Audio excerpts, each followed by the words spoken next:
আল্লাহর নবী তো সেই কথাই বলেছেন, আমি যখন মেরাজের রজনীতে জান্নাত জাহান্নাম পরিদর্শন করলাম, জাহান্নামের ভিতরে দেখতে পেলাম অধিকাংশ হলো নারী।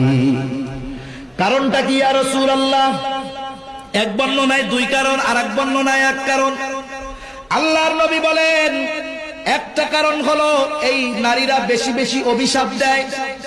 একটু অপরাধ করেছে সন্তান, সাথে সাথে বলে তোর জানি মরা মুখ দেখি, বলে কি বলে না, আমি জানি তোর মরা মুখ দেখি না দেখি, আমি মরলে তুই আমার চেহারাটাও দেখতে আসবি না, এরকম বিভিন্ন প্রকারের লানত বর্ষণ করে। আর যেই হাদিসটা আল্লাহ রাব্বুল আলামিনের নবী একবার বলেছেন, এটাও হলো যা ওই দুইবার যেটা বলেছেন এর একটা অংশ হলো তা, এই মহিলাগুলা স্বামীর বেশি বেশি নাশকরি করে। একটা স্বামী সারাটা জীবন সবকিছু করছে, একদিন অপারগতা বশত কিছু দিতে পারে নাই, বলে তোমার ঘরে সংসার করে আমার জীবনটাই মাটি হয়ে গেছে, বলে কি বলে না, এই কারণে জাহান্নামী। অথচ দেখুন আপনার স্বামী যে আছে, ও মা ও বোন, আপনার স্বামী এত ফেরাউনের চাইতে বেশি মনে হয় জালেম না, জুলুম করে নাই, যদি করে থাকে ভিন্ন কথা।